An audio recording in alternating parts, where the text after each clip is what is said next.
There you go. How about now? How about now? How's that going for everyone? Yeah, Jamel, there you go. I just kind of got that. Technical difficulties. I do apologize. Very, very much apologize about that. Don't know what's going on.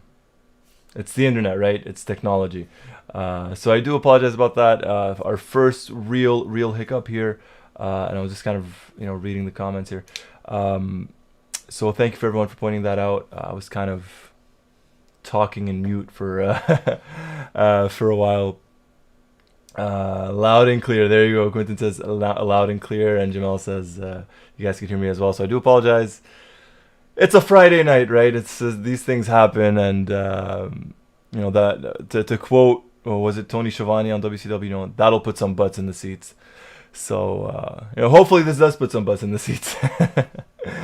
And again, so thank you everyone for pointing that out. So I'll just do a little recap really quickly. You guys were putting bets on when you would on when I would figure this out. All right, I'll live with that. I'll accept that. Live streaming, nothing like it. Exactly, Jamel. Exactly. So, look, we're all in this together, right? We're all in this together. So once more, well, I say once more, but you guys didn't hear me the first time around. So welcome everybody to the Wrestleview.com SmackDown Post Show. My name is Roy Nemer. I'm your SmackDown recapper. I'm your, I guess, unfortunately for you guys are kind of stuck with me at least for today's show. Doing this live post show where anything could happen. Apparently, even microphones can't work. And I will have a guest co-host on in a little bit as well, where not only will we discuss the show, but we will also go through the Elimination Chamber really quickly just to give our predictions, and also this, not just our predictions, but your predictions as well. See what you guys think about it, because this show would be nothing without you guys. Literally, because had you guys not pointed it out to me, I would have continued with my microphone not working. So I mean, so I do appreciate that. By the way, I'm being very honest. Thank you for that. It's anything can happen when you're live. Anything can happen when you're live, right? So anyway, so let's get into it. Again, once more, my name is Roy Nemer, and I'm your SmackDown recapper. So let's kick it off with SmackDown. What we thought. All right. I thought it was a good show. Right off the bat, I thought it was a very good show. Slightly better than last week. I thought last week was decent, but today I enjoyed it. Today I enjoyed today's episode a lot more. Today's show a lot more than last week. By the way, I said this when I was on mute apparently, but if you guys are in the chat, let me know. I could see a couple already in there, but if you guys are definitely in the chat, let me know. Let me know what you guys thought of the show. Right? Did you guys think it was good? Not so good? What you liked? What you didn't like? We're gonna break it down as we always do, and that's it. So I'm just going through the chat really quickly. So Mashoon, how are you? He says, "Hey Roy, loud and clear." Quentin says, "Loud and clear." Jamel says, we could hear you. Andrew says, we could hear you. So it's good. Jamel, I'd be willing to hop on with you one week, Roy. Hey, why not? We can discuss it. Have your people call my people. But no, definitely we could discuss it as well. See how we can, fix this all up. I don't want to always fly solo, so to speak. We had Mike on. Mike was nice enough to help me out the first time around. You can see why, right? The technical difficulties. I do have a special guest tonight as well, also from Wrestleview, and I know Andrew wants to be on there as well, and some other people. So definitely. We can discuss it all.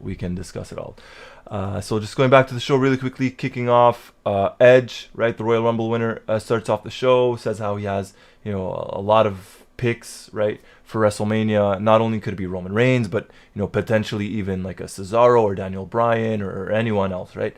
And that kind of set the tone for the rest of the show, because we ended up seeing Edge, sporadically on and off throughout the night, speaking to these competitors, these guys that are going to be in the Elimination Chamber match. And it was nice because you could tell Edge kind of helped them, help their character development for the most part anyways. The Daniel Bryan thing, like, oh, this match would be a dream match. Some would call it a dream match or a match long overdue. And then Cesaro, he tells him, you show grit, right? I see grit in you. And he really pushed the baby faces, a bit less so with Baron Corbin when he mocked his $10,000 suit and $34,000 watch. But in general, I thought the start was a good segment. Andrew mentioned it in the chat as well. He says, I was kind of worried about them bringing Edge on again, but it was a good segment, as was I. I was kind of, I wouldn't say I was hesitant, but I was kind of like, okay, well, we're gonna have Edge on, but is it gonna be overkill? And oddly enough, even though we saw him probably more than anyone else throughout the show tonight, I thought it was well done. It wasn't pushed too much. And hopefully it does continue that way. And I think they made it abundantly clear that they will be going with Edge against Roman Reigns at WrestleMania. But who knows, right? They've still got a long way to go for that. Who knows? But going back really quickly to the opening segment, I'll switch it up here. Here we are. So Edge cuts the promo, and then out comes Roman Reigns. And Roman Reigns, this part is relatively short because then Sami Zayn would interrupt. But out comes Roman, and doesn't really say too much. And then at one point he kind of puts his arms behind his back, and he whispers something to Edge's ear. Now, what he whispered, who knows? Who knows? I don't know if that's something they're gonna play with. Maybe at the Elimination Chamber or next week on SmackDown or anytime during the build-up for WrestleMania. But if they kind of just threw that out there for the sake of throwing it out there and there's no callback to it, I think it'd be kind of a waste. So I'm hoping there is a callback to it eventually. That one I definitely hope. And then these were my thoughts. I posted it on Twitter. I said 2 of the best talkers in WWE start SmackDown. Edge and Roman Reigns just absolutely killed it out there. I thought they really did. They're making this clear that it's the 2 of them at WrestleMania, and the build-up has the potential to be great, and it really does. As long as they don't overdo it, as long as they stop getting Edge on Raw. I know they stopped putting him on NXT, but as long as they stop getting Edge on Raw and just specifically keep him to SmackDown, and doesn't even have to be every week on SmackDown, but let's say once every 2 weeks or once every 3 weeks, something to help build up the storyline for WrestleMania, I think it could be great. Roman Reigns is in the best form of his entire career, looks as sharp and as good as he ever has, and Edge just looks rejuvenated as well. He knows how to talk, still go in the ring. So I'm very, very much excited about this. What do you guys think about the opening segment? I know Andrew said it was a good segment. He liked it. Let me know. What do you think he whispered into Edge's ear? Was there something to it, or you guys think he's just gonna, it's something that was mentioned and that was it? I hope not. I truly hope they do something with that. Then came one of my favorite characters, Big E. Just love the guy. Love the guy. His character, he's goofy but serious but entertaining all at the same time, and he could flip on a switch right away, right? Just flip on a dime. And we saw it tonight.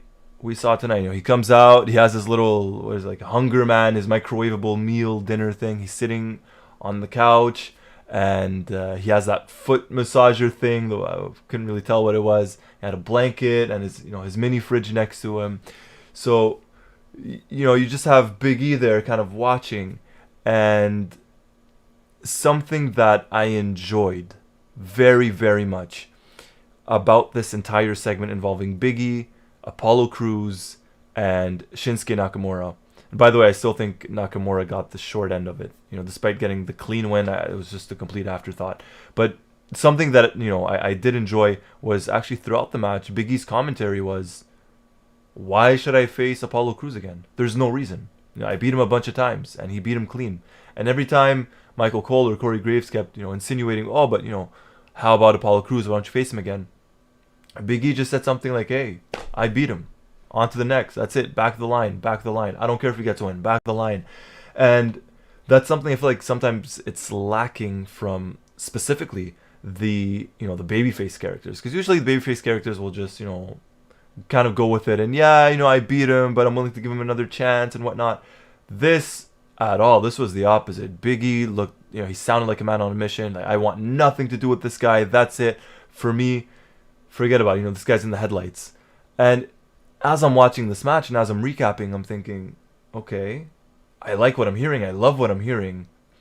So how are they still going to get Apollo Crews against Big E? Like, how are they going to do this?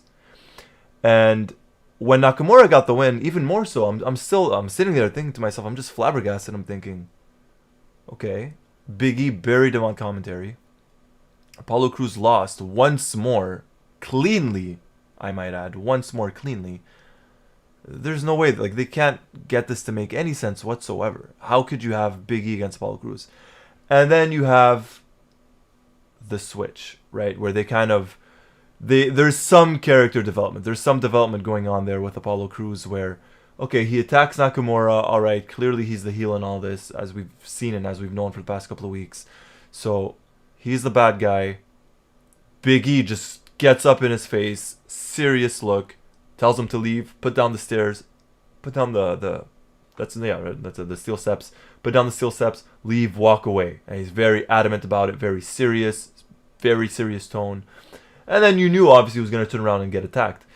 And then you could kind of see it turning like, okay, this is how they're going to get Apollo Crews in the match. And then things went from decent to, oh my god, I can't believe they just did this. And I'm looking at the chat really quickly. So Andrew says about Big E's food. He says, too bad it wasn't something they could promote he was eating. And for a second I thought that's what they were doing, because they really zoomed in on the food, and I thought, okay, is it like a Hunger Man ad or whatever ads they have for microwavable foods these days? But it wasn't.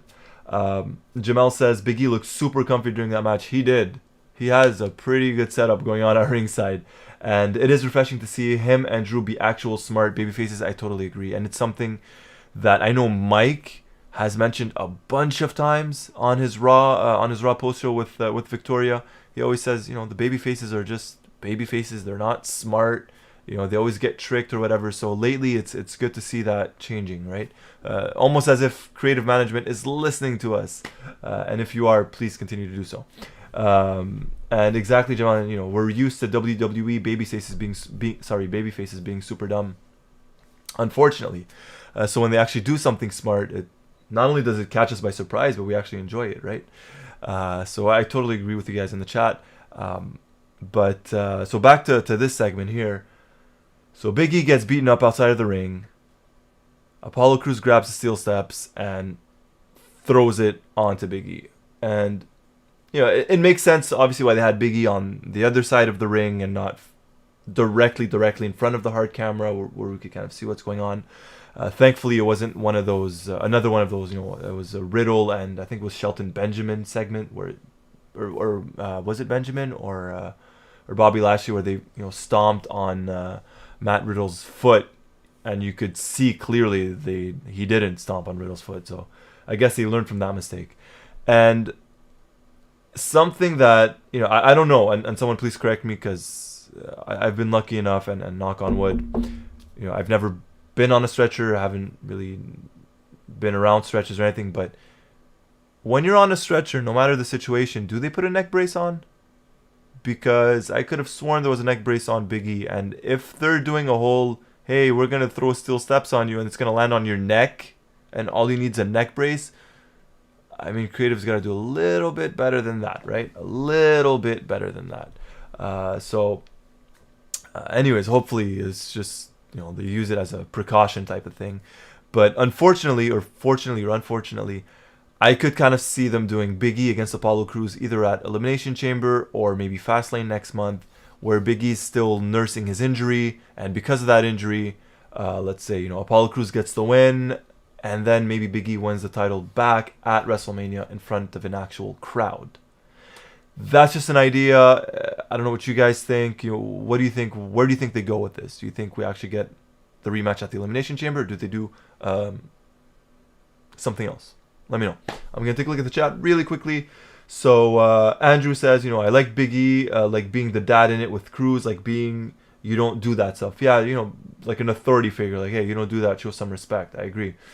Jamal says, pretty much post Austin and Rock, WWE really likes making their baby faces look like chumps on so many occasions. I agree. The amount of times we've seen it has just been ridiculous, and at times just downright frustrating. It takes away from the actual product itself. Hopefully it's a turn, right? Hopefully it's a turn that they're taking. Andrew says, nope, the times I've been on one, they don't do it. Okay, so Andrew, sorry to hear you've been on stretcher before. So they don't put on a neck brace. So hopefully they don't do the whole, Big E has a broken neck or something. Jamal says, no, I was on a stretcher when I had a seizure when I was like 12, and they didn't put a neck brace on me. All right, so well, Jamel, sorry to hear about that as well. But yeah, something I noticed, right, about the neck brace, and who knows, and just scrolling up really quickly. So going back to the original segment involving Roman Reigns and Edge, Andrew says it was a good segment. Jamal says it was a really good segment, and that he whispered "Hail Hydra." All right, I'll accept that. And back back to Apollo Crews and Big E.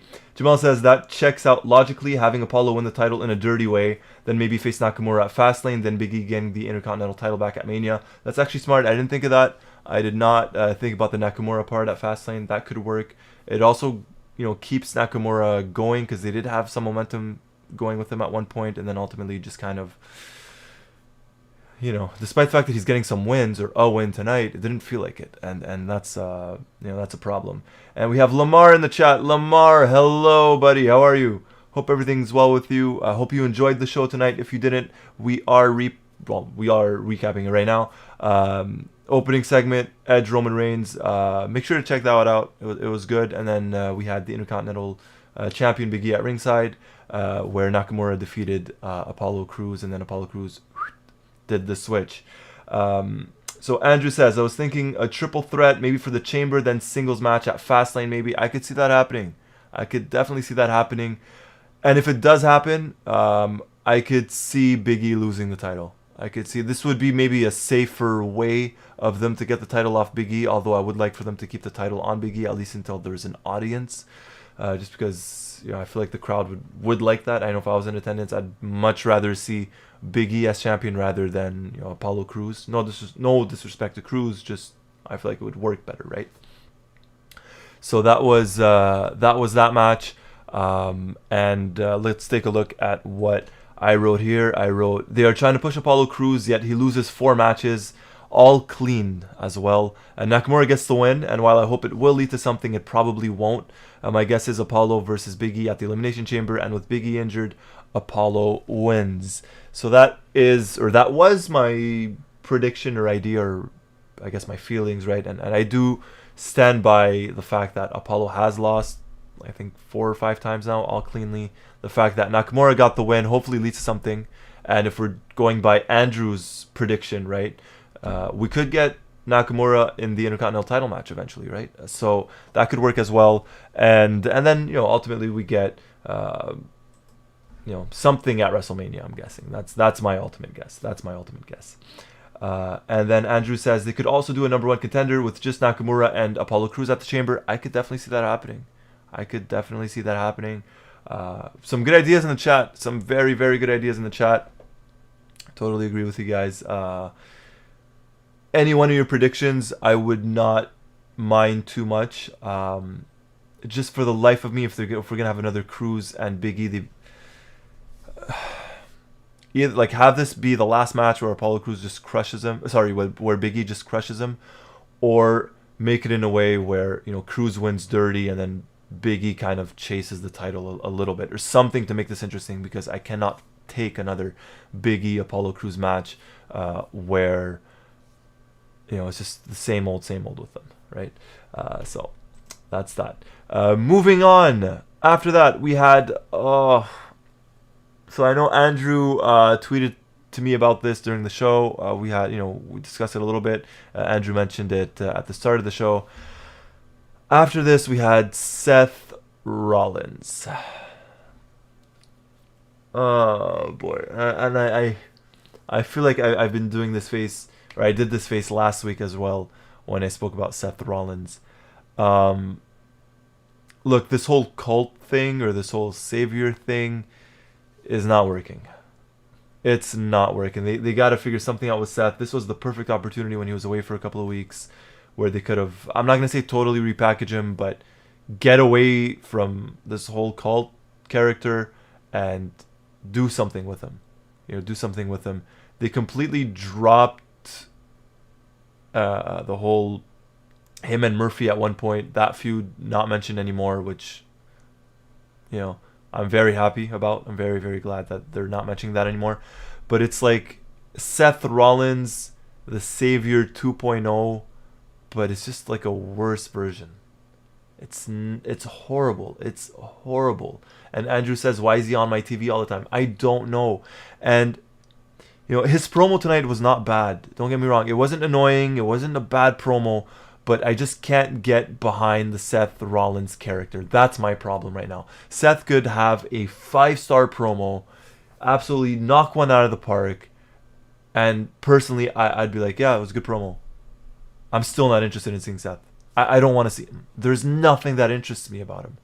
And it sucks because, he's talented in the ring. I'm not going to take anything away from that. He was, good, good guy, good wrestler and everything. But when the character's not there, it's tough to get invested. It's very, very difficult to get invested, unfortunately. And Jamel says, Seth Rollins as cult leader doesn't work for me. The Messiah character needs to be shelved. Fully agree. Shelved, never taken out again, never looked at again. Fully agree, buddy. And then Andrew says, let's send Seth to NXT Siberia. Yeah, if why not? I'd do it. Jamel says, deport him to NXT UK. I wouldn't say no to that, buddy. Keep him. Unfortunately, let the nice folks in the United Kingdom deal with him, in the UK deal with him. Get him off our character. Get him off our television screens. Then we have Quentin. Quentin, how are you, buddy? I didn't catch you in the chat earlier if you were there. Quentin says, next is Seth Rollins. Enough said. Next segment. Let's end it there. Well, we'll end that there. Andrew says, Jamel reviews NXT Siberia, and I want Becky back, not him. Yeah, we'll see what they do with Becky. We'll see what they do with Becky when they have her come back. My guess is probably more towards SummerSlam.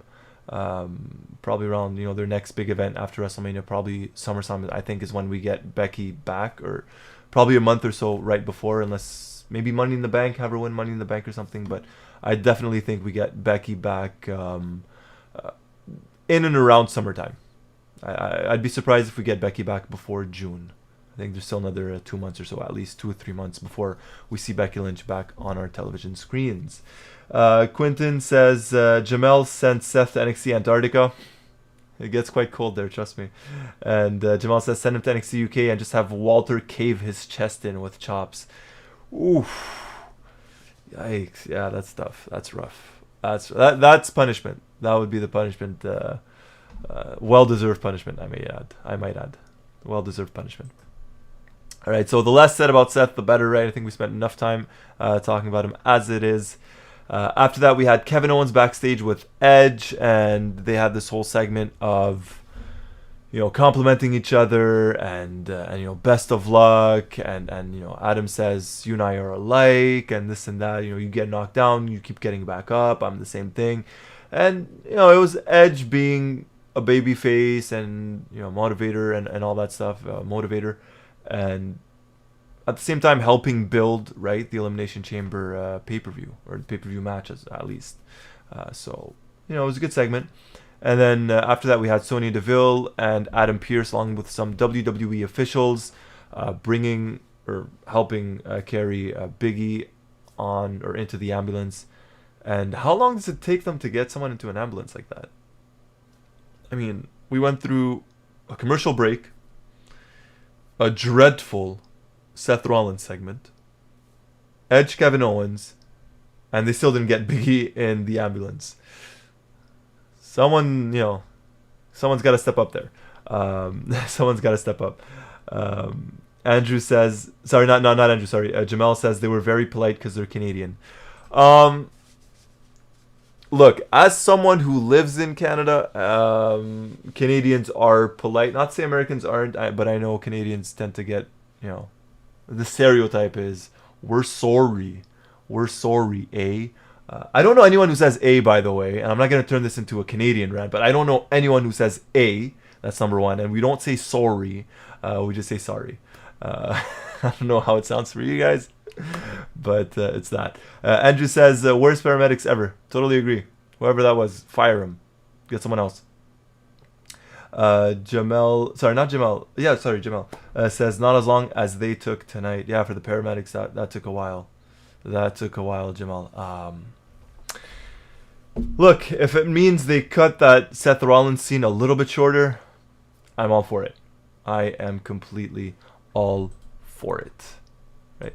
So that was that. Moving on, and actually here, just to show you guys how much I absolutely adored that Seth Rollins promo. Here it is. I said that Seth promo was not bad, but I can't get into this cult character at all. Done. The less said, the better. I can't. I absolutely can't do this with Seth Rollins anymore. So Jamal says, you can say Americans aren't polite. A lot of us aren't.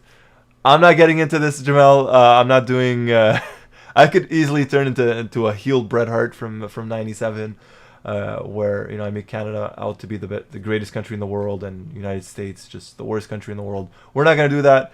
We're here to discuss SmackDown, and while it would be a fun debate, I'm not going to do it. I'm not going to do it. Andrew says, notice WWE has the worst paramedics. Yep, we've seen that throughout the years. We've absolutely seen that throughout the years. Going back to the show, so we had a commercial break, which was followed by the Riot Squad against Natalya and Tamina. Excuse me while I take a drink here and try to get through this segment or this match.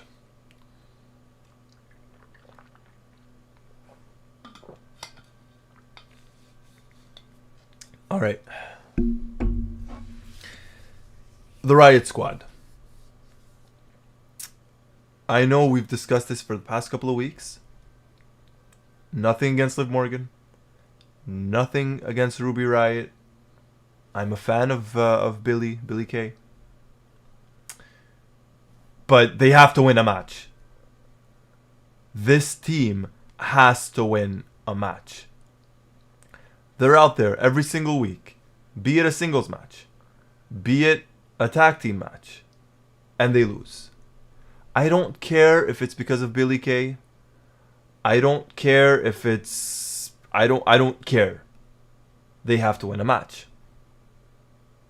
Or else, why are they on television every week? Because their gimmick is not to lose matches.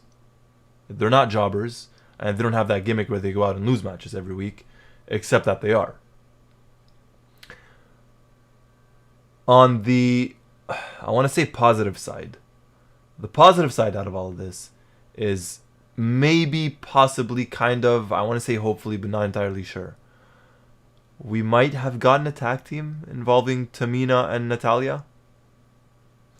If it's the case, it gives Natalya something to do. It gives Tamina something to do.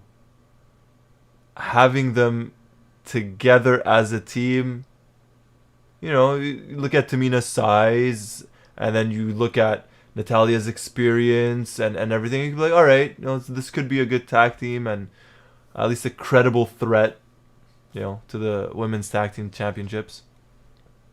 So you're like, all right, they could actually be a tag team, and it looked like they were hinting towards it. At one point, I kind of got the feeling from Michael Cole that, these two are a tag team and they could do well and this and that. So on the plus side, we actually could have something good come out of this involving Natalya and Tamina, however good that could be. But on the bad side of it, it's the Riot Squad.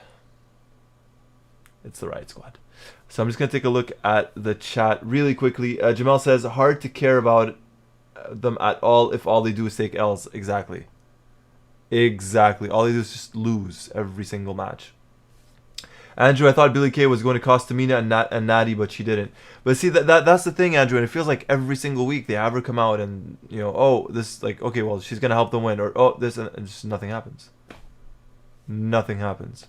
And I feel bad for Billy Kay. I think, it was a bad idea. I really think it was a bad idea to split up the Iconics, because they've done nothing with her. They've done very little with Peyton Royce. They had that chemistry together. Why break it up? What's the point of breaking it up if you're going to put them individually in their own separate separate tag teams? It makes no sense. Jamel says, so glad they broke up the Iconics for this. Yeah, thoughts exactly. It makes no sense. Oh my god. Yeah, no sense. And did I not put up my tweet here? I could have sworn I put up my tweet. So I'm gonna just get the tweet out. for my thoughts involving this match, involving Natalya, Tamina, and the Riot Squad. And the reason you guys are going to see why I want to bring this up, I wrote... Jesus, did I not put this up? Okay, no, I did. Here we go. So I put it... Here we go. So I wrote, if they start pushing Natalya and Tamina as a real, credible tag team, they may just make the WrestleMania kickoff show against the women's tag team champions. And that's another loss for the Riot Squad. So for those of us that joined us last week, thank you. For those of you that didn't, shame on you. But for those that were there last week, will hopefully remember, that I spoke and we made a little, like a joke type of thing about, will we actually have the women's tag team championships defended on the actual WrestleMania card or on the pre-show? And I voted pre-show. And there was a couple of others that voted pre-show as well. So we're going to see where this goes. If we actually get some type of a credible tag team involving Natalya and Tamina, who knows? We might actually end up having them on the main WrestleMania show, on the actual show itself rather than the kickoff. But for now, I'm going to keep my vote for the kickoff or the pre-show. Taking a look at the chat, Jamel says, Tamina and Natalya are the last of the old guard of divas. Almost time to leave the memories alone with Tamina and Natty. Yes, and I agree. But at the same time, I feel like they need, maybe not so much Tamina, but I feel like they need Natalya in there for the young blood, because she does have the experience.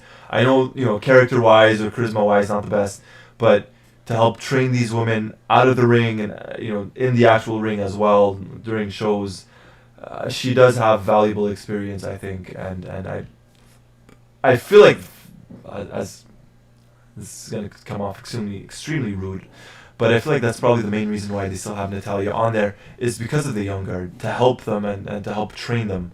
I truly think that's why they keep Natalya on, or why they keep her on.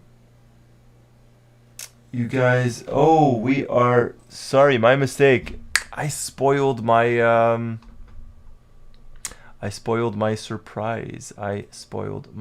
surprise. On that. So if you guys caught that, you guys will know who my guest is for tonight, if you guys caught that. Anyways, so going back, Andrew says, I just don't see it on the main show, even with Natty and Tamina. We'll see, Andrew. We'll see, buddy. It's I just don't see it on the main show, even with Natty and Tamina. I'm hesitant. I feel like with Natty, with Natalya and Tamina on the show, I feel like we have a 50-50 chance of getting them. And here is our special guest, Jerome. Welcome. Yes. Welcome. We are live. Thank you. Yes, thank you. How are you? Well, thanks. You're good. Good to hear. What did you think of the show? It was boring. All right. Not the best show. Is that it? No, not the best show. It just finished up for me. For me here in Montana, SmackDown comes on at 7:00 Mountain Time, 9:00 Eastern. So it just finished. It's kind of weird how Fox Montana has it on a delay. But what I did like about the show, at the beginning, I thought it was classic though when Jey Uso kicked Sami Zayn and super kicked him in the face. That was that was great. I love that. That was funny. That was extremely funny. That and it was just classic.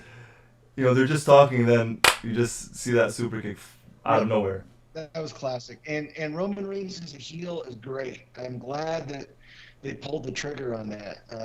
He's great as a heel. I hope that they keep him as a heel for a long time. Yeah, I totally agree. It's something I mentioned, I think it was last week or when Mike was on the inaugural show. I said, I think we both agreed that if we're going to have Roman lose the title, have him lose the title in a while, right? At least have some fans in attendance, Yes. because it's working so well right now that I feel like they'd be cutting his reign very short if they had Edge or anyone else get the title off him. Yeah, and I think it's great to have Paul Heyman with them too. And it's great mouthpiece. He adds so much to it. I don't know if you caught SmackDown last week, right? I caught bits and pieces of it last week, but I didn't catch the whole show in its entirety. No. Did you happen to see Heyman's face when he just went like this when Roman started yelling, got angry? Or was No, that I missed that part. That may have been actually 2 weeks ago. If I'm not mistaken, that was 2 weeks ago. At one point, Roman just yells, and then Heyman puts his hand on his face. It was great. It was classic Heyman. Classic Heyman. I loved it. But yeah, so we discussed. So the opening segment, that was a highlight for you, right? So that was a good part of the show. The segment was great. That was classic. Great segment. Sami Zayn's great on the mic, and Roman's even better on the mic as a heel. Oh yeah, he's levels ahead of anyone else right now, or aside from Edge, let's say. But those two I think are on their own right now. By far. Yep. What do you think of so just because we're a little bit ahead, but I still want your opinion, obviously. What do you think of Nakamura, Apollo Crews, and Big E? I don't know how anybody can take Big E seriously if he's sitting there eating at ringside and soaking his feet. I mean, he's just, I don't know. Nakamura, I was surprised he actually won. I thought he was going to lose. But I like Apollo Crews' character. Looks like he's on a heel turn or is a heel, and I think that's great. I think that he needs to be freshened up like that because as a face, he just really wasn't doing anything for me. Yeah, no, I agree. And I don't know if you saw, this was about a month and a half back now. At one point, they had Roman Reigns in the locker room with Paul Heyman, and he was sitting with Apollo Crews, and the two of them were just talking. Yes. And Yep. nothing ever happened. Nothing ever happened after that. It made no sense. So they have those segments and they just forget about it. So hopefully they do something. Couple of us in the chat, we were talking about how we might get Big E versus Apollo Crews maybe at the Chamber or something like that, or leading up to WrestleMania. Yeah. Who knows? Yeah, I don't think Big E drop the title anytime soon, but it'd be a nice chase of the title with Apollo Crews and maybe SummerSlam. They could take a chance and put it on Apollo. Yeah, it could work. I just feel like they have to get Apollo some wins first, because he's lost around like 4 or 5 matches in a row, and all of them clean. So you can't really take him as a credible threat at this point. Right. Exactly. Yeah. And so I'm just looking at the chat real quick. Apparently there's so we are having some technical difficulties, and this is on my end, not yours, Jerome. Apparently when I'm speaking there's some sort of echo. So I'm gonna look into it. Yeah, I'm gonna look into it. It's been a night of technical difficulties. I started off the show, my microphone was on mute for the first 3 minutes. So it's it's things that happen, right? But so bear with us, guys. Bear with me. Yeah. So it's something we're working on, or I'm working on fixing. Hopefully, be able to get that settled as the show goes along. And then after that, we had Seth Rollins. What did you think of Seth? It's kind of the same old for me. They need to do something different with him, I think. But I mean, he's better as a heel than he is a face. So what do? You just leave him as a heel. That's not saying much. And I agree, by the way. He's better as a heel than a babyface, but that's not saying very much, Jerome. And we were talking about it as well. Kind of like this was the time for them to, I wouldn't say totally repackage Seth, but he was away for a couple of weeks, and this was their opportunity to kind of put that cult savior thing just behind them for once, just pretend like it didn't happen and start off fresh. But they dropped the ball with that. And a feud with Cesaro, really, I mean, to me it's boring for me. It's, look, the way I see it, it's I'll disagree. I wouldn't say it's boring, but someone's going to come out of this being a loser, and I don't think any one of them could afford coming out of loser. Yeah, unfortunately, I feel like it'll be Cesaro, but they're pushing him so well right now, as well as they ever have, and it would be such a shame to have him lose. And you just know that's what's going to happen. No, I know. I agree. You know that's what's going to happen, but look, it could be a good match at WrestleMania. You know, they're not too bad in the ring, both of them. So who knows if they have that chemistry together, it could be fun. Yeah, Cesaro's great. He's a great technical wrestler. Oh, I love him. I love him. Just great in the ring. I liked him when he in Ring of Honor with Chris Hero. There's the the Kings of Wrestling tag team. They were great. Oh my God, all those years ago. Yeah, it's true. I had forgotten about that. I had forgotten about that. That was 10, 15 years ago at this point almost. Wow. My word. Yeah. So look, who knows what they're gonna do with that? I guess on the plus side, Seth is not not on the Elimination Chamber card. So I guess that's a positive thing. I guess that's a good thing. Then after that, this is actually where we were just at, the Riot Squad, Natalya, Tamina. Yeah. The less said, the better. It's just a filler match for me. But what they're doing with Billie Kay, I think that's kind of funny.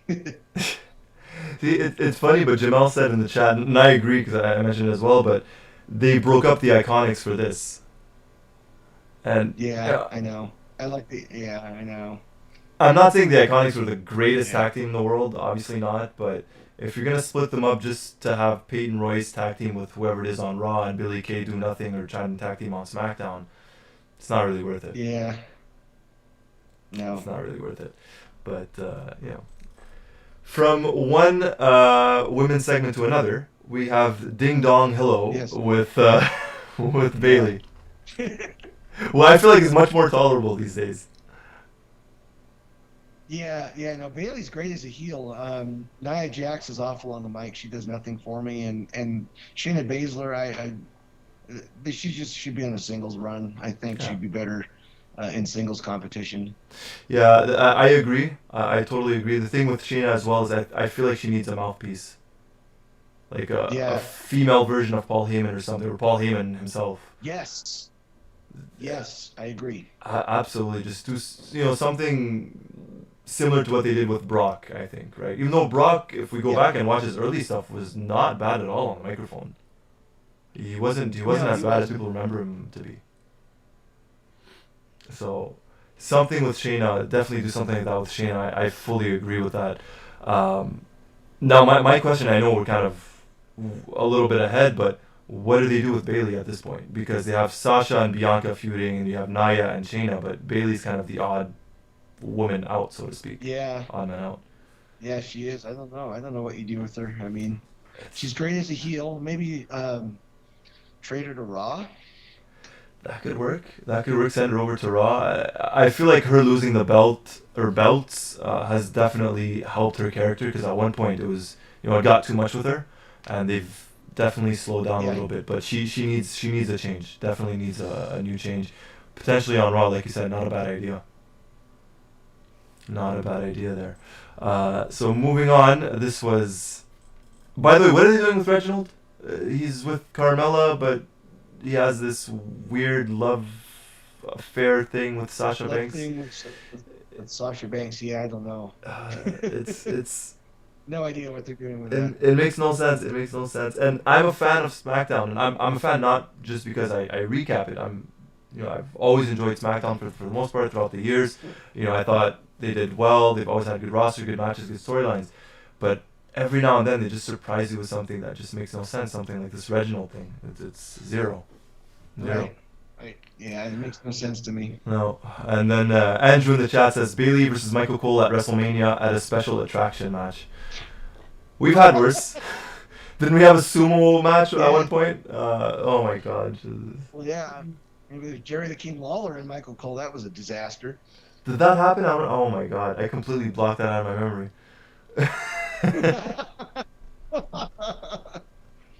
Completely blocked it out.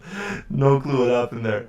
Oh my God, yeah. But this would probably be up there with just as bad, if not worse, involving Reginald and sorry, not Reginald. Sorry, Bayley and Michael Cole. Sorry. So Andrew says Reginald joins Sasha, then Sasha turns heel later. It's a possibility. I am sick of Sasha Banks, by the way. I don't know about you, but it's too much. Yeah. It's too much. Yeah, I hear you. Yeah. All right, moving on to something. I guess this made sense, Jerome. You tell me. Otis, Chad Gable, Ray, Dominic Mysterio. No idea. I don't know. I think maybe Otis is on. Maybe Otis and Chad Gable are going to be heels.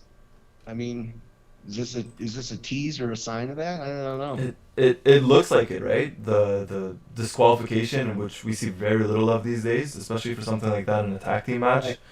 and Yeah. the big splash. Again, Yep. another like similar to the way they broke up the Iconics. Well, they broke up Heavy Machinery, right? You had Otis and Tucker, Right. broke them up for no reason, Yep. just to put Otis in a tag team. Right. Yeah. Right? What's that old saying? Needs to be repackaged too. Yeah, but could you repackage him is the issue, because he's been such a likable or lovable character that you stick him with someone like Chad Gable. It's ouch. It's not the Yeah. best. It's rough. It's rough. And I even tweeted out. I said I guess it's worth a shot by trying to turn them heel, but once more they lost again. That's another match that they lose. Yeah. They just can't Right. win, and they need a win. They absolutely need a win. Yeah. Right. And Agreed. yeah, Maybe he's maybe a threat. Not gonna win. exactly. Or else you're just on the show for no reason, for comic relief, essentially. Exactly. And then we go from one tag team match to another, which was the main event.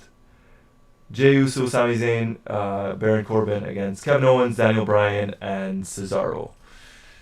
Predictable finish. Yes. Predictable finish. Predictable finish. Roman Reigns comes out, spears everyone, spears Edge to end the show after everyone had their finisher. Which, by the way, I thought Edge did a very formidable job on commentary. I thought he was sharp. He held his own on there. Yep.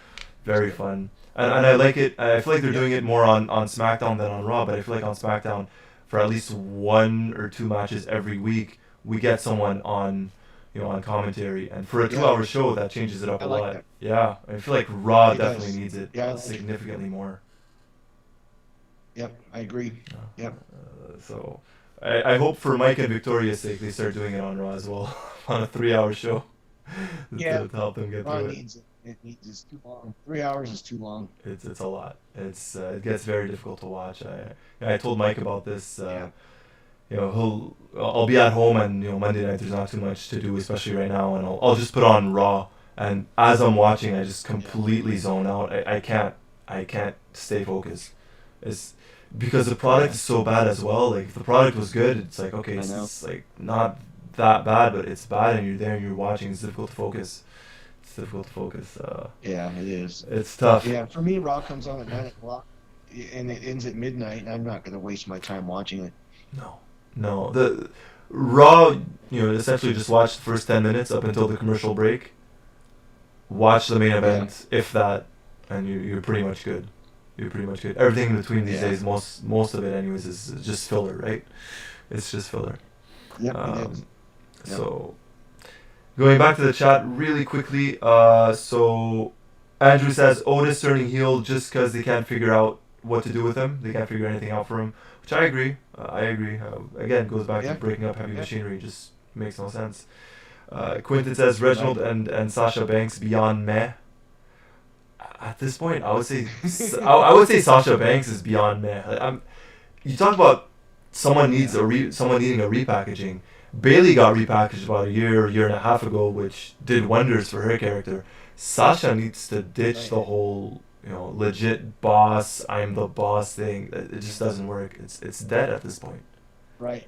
It's dead. Yeah. I know she was a good heel, and they just need to maybe turn her heel again, throw her on either Raw or keep her on SmackDown, but just repackage her and get rid of that. You're right. Yeah. The legit boss stuff that's been worn out. It's just been she needs something fresh.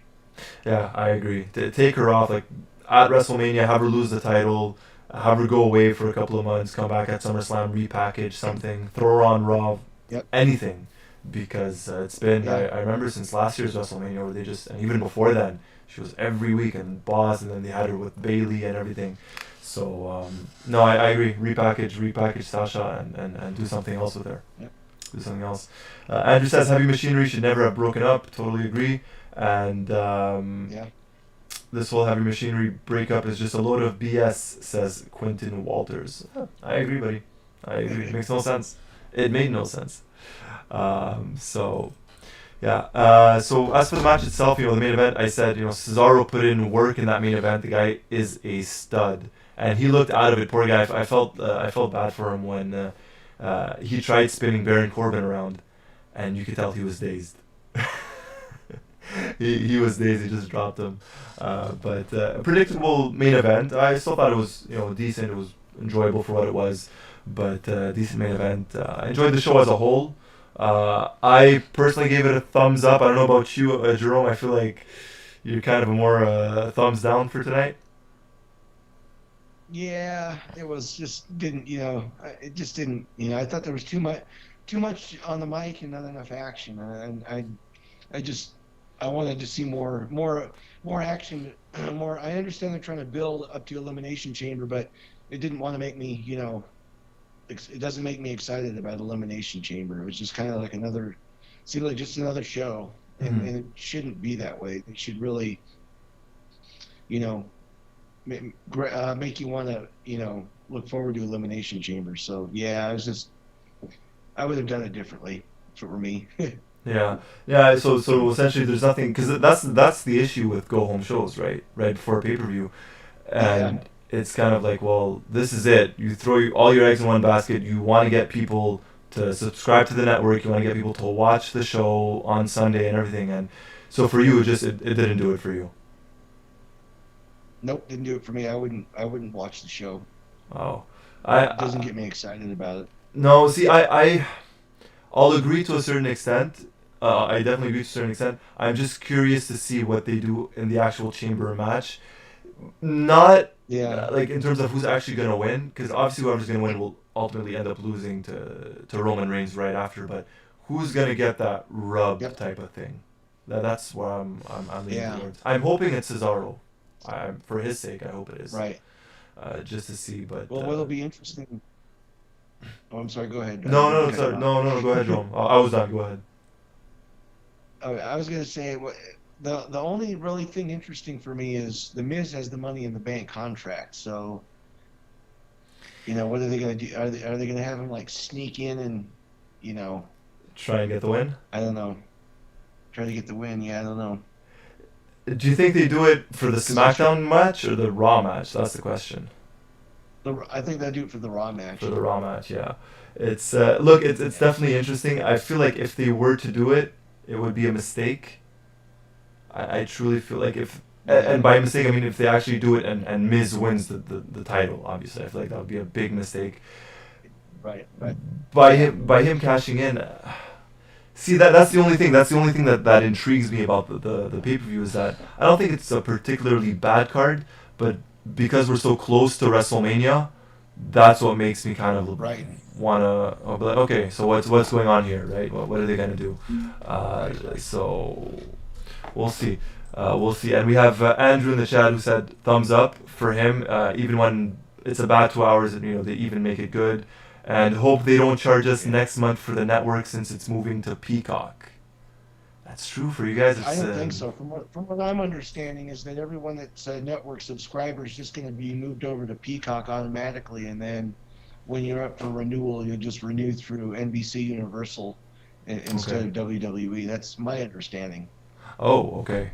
See, we don't, obviously I'm in Canada, so we don't really have that problem here. For us, it's completely separate. It's the network itself. So that's going to be interesting. I don't know if they're going to do something like that eventually with us, although we don't, we have one streaming package thing that's similar to Peacock, but not nearly as possible. Like, it would be network suicide if they did that in Canada, just because there's not enough subscribers, there's not enough people. But hopefully, I was reading today that Peacock has 33 million subscribers, so they're gonna get 1.5 more million. Yeah, I guess so. But for the WWE, it's obviously the money and it's the exposure, right? If you're if you used to be a wrestling fan or a casual wrestling fan, you go on Peacock and you see like, oh wow, Edge, I remember this guy from 21 years ago. I'm gonna I wonder what he's up to. Yeah. I'll put on Elimination Chamber WrestleMania to see, but it'll be interesting. It'll be interesting. And speaking of the Elimination Chamber, we only have 6 matches announced for the show. One of which was announced actually earlier tonight, and I wanted to get your predictions, and obviously everyone else in the chat's prediction on what do you think is going to happen on the show. So we have 1, 2, 3, 4, 5. We have 6 matches, all 6 of which are championship matches, which we don't get quite often, where every single match on the card is a championship match. Yeah, and they've done title changes before the Elimination Chamber. So especially I remember there was one year they had the world title, or the WWE title changed hands at the Elimination Chamber and then changed hands again at WrestleMania. So I don't think they'll take it off Drew McIntyre at Elimination Chamber. I think if they do it, it will be either at WrestleMania or maybe SummerSlam. Yeah, and you know what? I hope you're right. I truly hope you're right. But a part of me, as you're saying it, I kind of got the feeling they might actually get Drew to lose the title at the Elimination Chamber, only for him to win it back at WrestleMania because there's a crowd, because there's an audience. Right. That's a good point, because there's going to be 20% capacity at the Raymond James Stadium, which I think is about 20,000 Yeah, fans. 20. Yeah, I think we looked it up last time, Mike and I. It's 25,000, I think, allocated tickets or something like that. Or they were saying, or sorry, that was for the Super Bowl. The Super Bowl, sorry, it was 25,000. Yeah, is that both nights or is that per night? No, I believe it's per night. So you're gonna get 25 on Saturday and then another 25 on Sunday. 25 on Sunday. Yeah, assuming it is a 25. Like we're saying 25 because the Super Bowl was 25,000. So let's say 20 to 25, which is a raw attendance, I suppose. Yeah. But well, look, all things considered, I'll accept it right now. I'll accept that right now. Yes. No, I agree. I agree. And could this be the start of 2-night WrestleManias? I don't know how I felt about it last year. To be honest with you, I know they do it in Japan with Wrestle Kingdom, but when they did it last year, I feel like it felt good. But I feel like last year they were obliged to do it because there was no crowd, and having a 6 or 8 hour show with no crowd, I think would have been horrible. And I think that's why they did 2 nights last year, and why they probably thought of doing it again this year. But they announced it for next year and the year after. It's only one night. I believe they announced it. Okay. I believe so, yeah. I'll have to go back and look. Yeah. So we do get, so Quentin, in the chat says, this go home show made me fall asleep, so this show deserves a thumbs up as a boring show. And this post show, 11 thumbs up. So the one we're doing, 11 thumbs up. Thanks, Jerome. Thanks, Quentin. Oh my god! But so that's what we like. We like the interaction. We like the interaction. And Andrew, on the topic of WrestleMania, Andrew says, "I wish they would do 2 nights for the future manias." How do you feel about that, Jerome? I know you asked me, but how do you think? How do you feel? Sorry. I think they should do 2 nights. I think it'd be great. I think to have one night, 3 hours, and then the second night 3 hours. That way, no one's sitting through an 8-9 hour show in one day. I definitely see the positive in it. Maybe it's because it's me and I'm used to just having it one night, but I believe 2 nights. I guess I could get used to it. I suppose we'll see how it goes this year. I'll see how it goes this year, right? Especially with fans in attendance and everything. But it does create more buzz, right? I guess that's a good thing. Yeah. And they need it. God knows they need it. They do. God knows they need it. So let's jump into the chamber. First match is, will this even happen? It's Asuka defending her Raw Women's Championship against Lacey Evans, who is officially not just storyline pregnant, but pregnant in real life. So Is she? I don't think she's going to be on the show. I think she's out. I think they've removed her from the show. Have they removed her? Yeah, I think they've removed her from the show. So then we're on 5 matches. Oh, so I must have missed it. My apologies. Unless they do an announcement at the show, surprise announcement at the show for Asuka, who Asuka's going to defend against, and then throw someone out there, and maybe do a hot shot title change just because.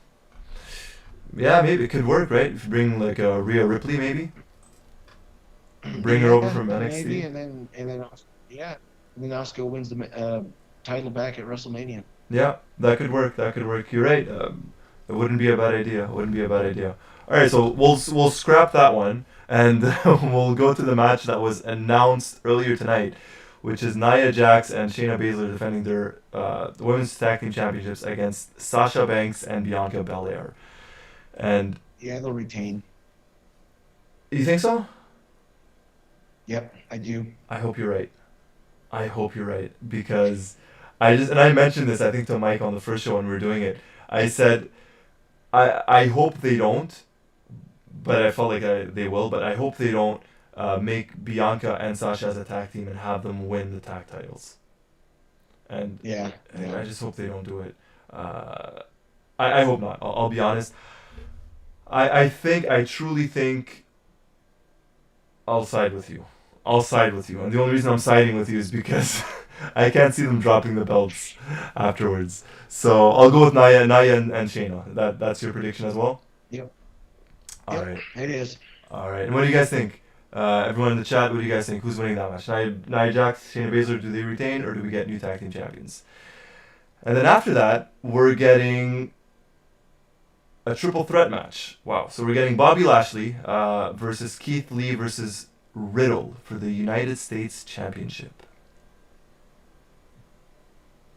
Yeah. I did not know that match was even on the card. I think Lashley's going to retain. Yeah, I agree with you on that. I think they build up Bobby Lashley to be just this absolute wrecking machine, which they've been doing, to their credit, and they've actually stood by it. They've been doing it correctly for the most part. Yes. Sorry, go ahead. Yeah. I was gonna say after they separated, all of a sudden dropped this whole wedding storyline with Lashley and Lana. I think Lashley's better off, and I think that they need to build him the way they're building him is really good. And I don't think Keith Lee's ready yet for a title to have a title. And Riddle, that guy just. His whole whatever that bro gimmick stuff he's doing is just nauseating. No, I agree. I totally agree. Especially with Keith Lee, I don't think he's ready. And I know we discussed it last week. Everyone in the chat discussed it last week. Keith Lee's probably just one of those guys that probably is just not made for Raw or SmackDown. Similar to Finn Balor. And all due respect to both guys, but you just have some characters or some guys that are not made necessarily for Raw or SmackDown and made more for NXT. And I feel like Keith Lee, where he's at least right now, and where his character is at right now, I can't see him winning a title. I think it would be a big mistake, a massive mistake. Yeah. And I can't see him winning. And Matt Riddle or whatever they're calling him these days, it's a much worse version of Rob Van Dam. Like this whole bro and dude, and it was cool in the 90s in ECW and I guess early 2000s, but 20, 25 years later, you kind of have to let it go. Yeah, you have to let it go. I agree. Yeah. And just looking at the chat, so Andrew says the WWE website still has Asuka versus Lacey listed. For now, I guess. So they might change it, like you said. Yeah. So thanks for that, Andrew. I did not know that. And he's going against us. So he's saying we have new tag team champs, and then Sasha turns on Bianca at Fastlane when they lose the titles back to Nia and Shayna. So that could work. That could happen. I could see that. I could see that. That could work. Not bad, Andrew. That's actually pretty good. Yeah. Yeah, that's good. That's good booking, Andrew. Yeah. Apologies, guys. I'm still working on the echo. I know. Well, you guys are telling me, right? There appears to be an echo. I don't hear it on my end, but apparently you guys do. So I'm gonna check that out. Continue to check that out. Quentin says, "Team My Hole retains," and obviously alluding to what's her name? Sorry, Nia Jax and her falling on her butt the past couple of weeks. So Quentin says they retain the tag titles. And Andrew says Riddle is probably like that in real life. I could see it. Yeah, it wouldn't surprise me. No, wouldn't surprise me. Too. Yeah. Wouldn't surprise me.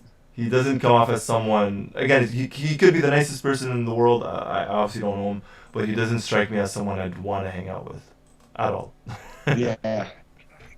Very. At all. And then we have the championship matches, the main ones. So let's go with. I guess let's start off with the Raw title. So the WWE Championship, Drew McIntyre defends it against AJ Styles, Jeff Hardy, Randy Orton, Sheamus, and Kofi Kingston. Who do you have, Jerome? I think Drew retains. So you don't see him losing the title at all before Mania? No, I don't. Not unless they have the Miz come in and Cash in? take it from him. But I just don't. I just don't see. I just.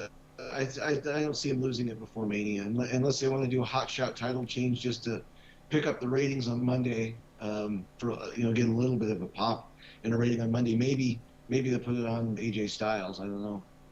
But Wow. we'll see. I was thinking if they get the title off Drew, it would probably be Sheamus. Just to keep that going more than anything. Yeah, and then maybe Sheamus keeps it for a month and then loses at WrestleMania to Drew. I don't know. It's hard to say. It could now they could do this a couple of ways, right? They could have, let's say, Sheamus wins it, Miz cashes in, and then Sheamus beats Miz, let's say, at Fastlane, and then Drew gets his rematch at WrestleMania, maybe. That Yeah, I way. forgot about Fastlane. Yeah. And doing that in March, aren't they? Yeah, it's in March. It feels weird. I remember when Yeah, I I was. forgot about I remember years ago when Mania used to be at the end of March, and now it's. Yes. I guess because of the stadiums, Yeah. right? The stadium shows now, and they want better weathers. Yes, it is. Yes, And that makes it's better sense. in April. Yeah. Yeah, I forgot about Fastlane. That changes kind of. Yeah, they could actually have take the title off Drew, and then whoever yeah, because Fastlane's a whole different. It's a throwaway show for me, but yeah, they could do some stuff at Fastlane with the title. They could, yeah, and that's my only if there wasn't Fastlane, yeah, I would tell you guaranteed I would fully agree. I think Drew wins, but for whatever reason, I get the feeling I think Sheamus wins. I think Sheamus wins the title, Yeah. and Drew wins it back, but at WrestleMania, and he gets his, let's say, WrestleMania moment in front of a crowd. Yeah, it's I could go with that. Sheamus getting the title at Elimination Chamber on Sunday, and then they do a rematch at Fastlane and have some screwball finish where Sheamus wins by DQ, and then he loses it to Drew at WrestleMania. Yeah, something like that, right? Or even maybe keep Drew, well, not keep Drew off television, but let's say you have Sheamus win it on Sunday, Miz cashes it in right after, let's say, and then you have Miz against Sheamus at Fastlane. That way you have 2 months where Drew's doesn't, Yeah. is not the champion. So Right. Yeah. that could kind of work.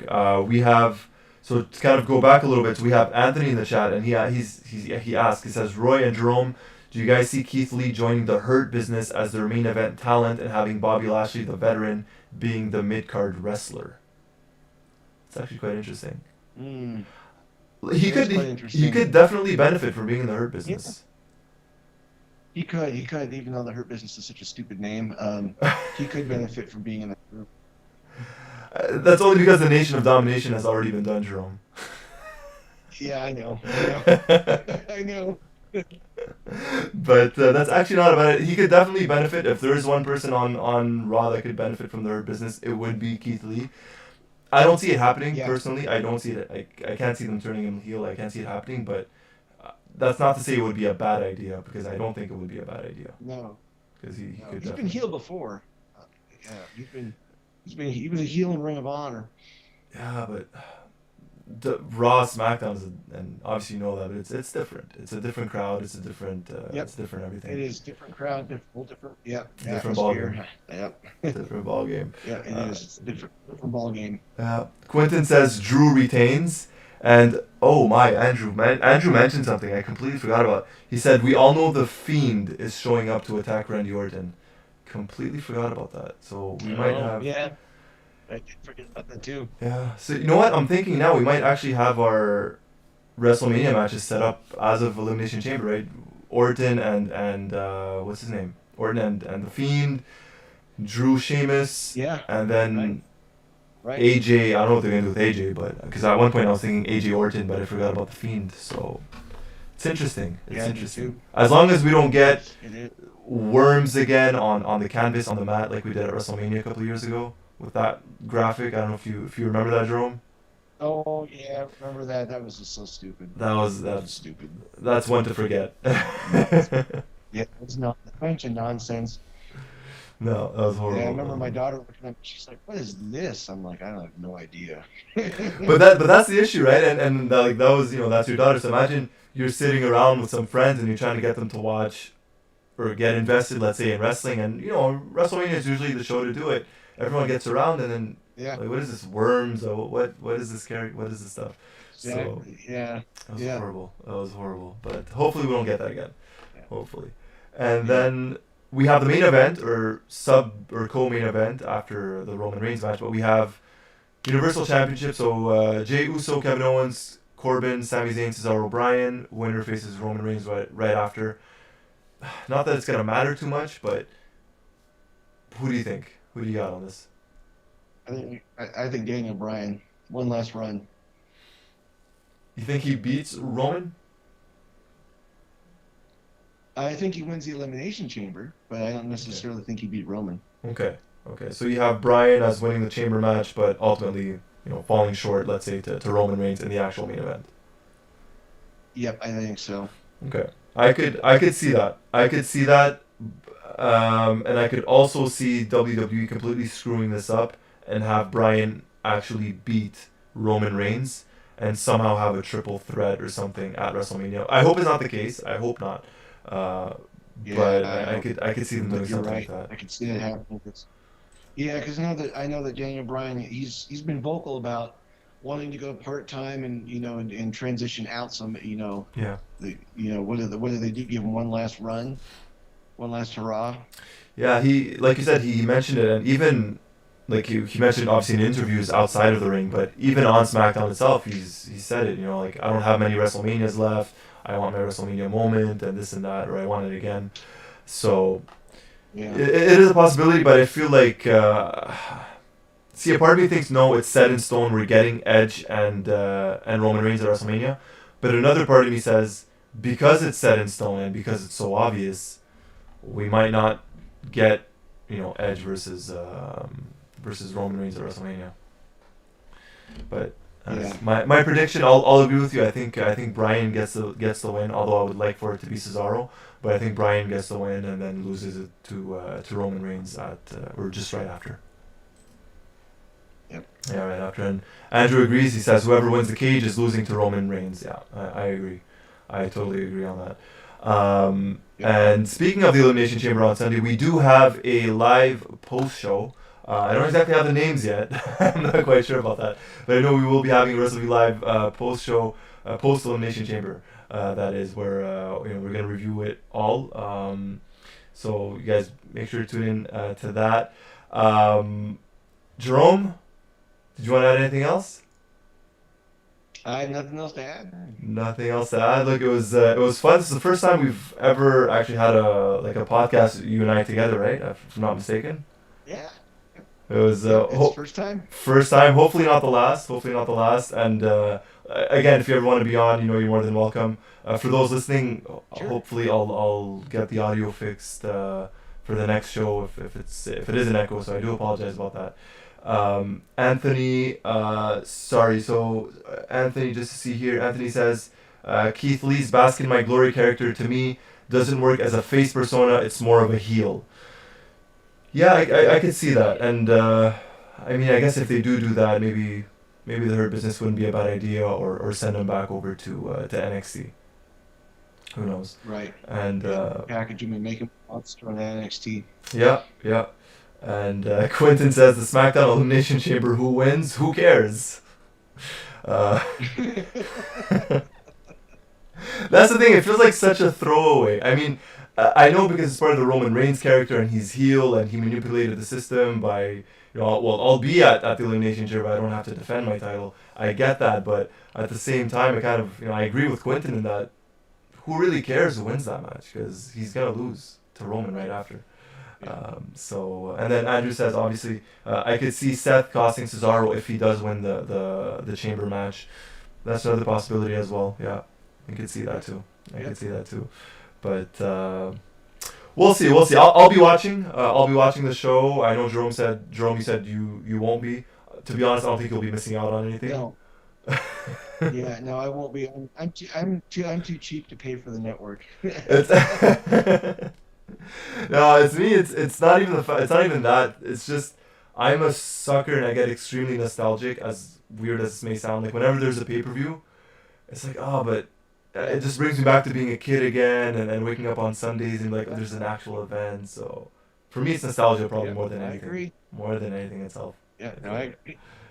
So hopefully it's a good show and we'll see.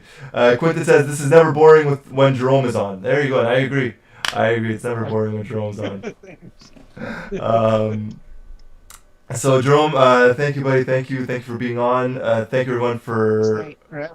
Oh, anytime. And for those, actually, I was gonna say for those that weren't aware, but no one was aware. We were actually trying to fix this up for last week. Jerome, we were trying to get you on the show last week, but it was, I guess it was difficult to put it that way. I guess. Yeah. Scheduling wise was a little bit difficult, but I was very glad to have you on this week. Hopefully in the future we could have you on again.